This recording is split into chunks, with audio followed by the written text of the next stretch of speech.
to my channel. If you find this helpful, please like and subscribe. M0FXB, welcome to my channel. Thought I'd do a video. We're about 10 days into getting this ICOM ID-52 all the way from Japan. Unfortunately, still no sign of when it's going to be available in the UK. So I thought we'd do a review of what I think of the radio so far. So I'll just say that when I first got it, I thought it was a bit big. And so alongside the 51, it felt, quite big.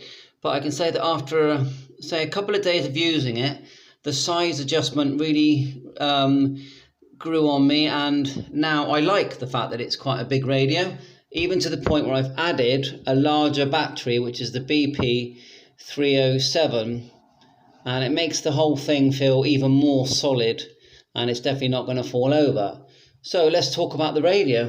So why have they even made this radio? Well, the obvious one is it's got a colour screen and it's got Bluetooth. That's the main two things I would say that probably the reason why they decided to even change the 51. Then they've tried to sort of create a scope. Now I'll show you what the scope looks like. We go menu. Go to scope. Now you do have to upgrade the firmware to 1.20 or higher using the SD card. So there's your scope, and let's get some volume here. Field day and all the other activities. It does lend to bringing in some people, and we're starting. And the scope can have a wider coverage as well.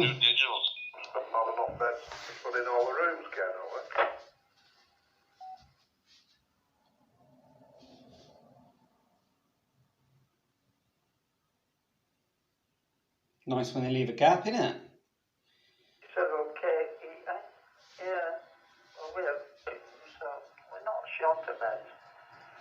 But Colin wants a bed on his own. He doesn't like the double bed. So there you go. So we've, that's our all-star node on FM analog, and before we were in DR mode. So this radio has full DR mode. Let's show you the GPS side of things. So we'll just come out of the scope, couple of pushes here on the VFO. Now the VFO and the memory part is very similar to the 51. VFO and then like so, memory here. Hold down the memory button to save a memory channel, which you can edit with use the quick button to get into the edit menu. So the menu, the scope, we have the picture sending, which works very well. I've tested it on the 705, works great. Go back into menu, GPS, full menu there. Lots of settings, all the ones you'd expect for GPS. We can show information, which we are locked now. Look, and so that image is very similar to what you would get on the 705 and I don't think the 9700 has GPS, does it? Not sure about that. Anyway, so go back, GPS position. There you go. Back to the menu. You've got a big set menu here. Duplex, tone, scan scope, call sign, my station, all the digital DR stuff you'd expect. Function actually has CIV connectivity here. Look, CIV menu there. Look. USB connect, different things there. Now it has a mini USB. Let's see if I can get this flap open. It's brand new, so it's mini USB, which does charge it, and then the normal DC, and then at the top here you have your usual. Well, it's actually for the HM75 sort of ICOM speaker mic and microphone. On this side you have the SD card slot, which is used for updating the CSV files and firmware, importing and exporting things. And PTT, volume and squelch. That squelch, I'm pretty sure if we hold our finger on squelch and turn, I've got to remember myself, yeah, turn the volume. Maybe I'm wrong. Maybe it's because someone's talking, but you get the option to change the squelch as well. But there's the volume. In single receive. So in single receive, you've got GPS showing there. Now dual receive. So at the bottom here we've got DR mode. A and B is selected here at the bottom. A, B.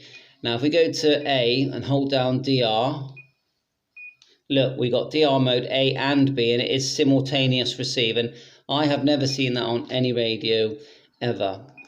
So, and then here the CD section, which is basically your receive history for D-Star. FM radio, which works well. And you can scan by holding across, and it scans and it does search and stop. Come out of that, FM radio off, A, B.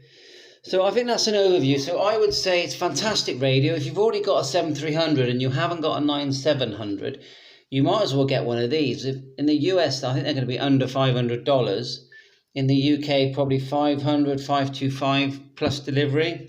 So by the time you get it to your door, it's going to be about £530, £540, and they will get here eventually. The volume knob, the channel change knob work well. I haven't got the original antenna in, but the antenna connector, there you are.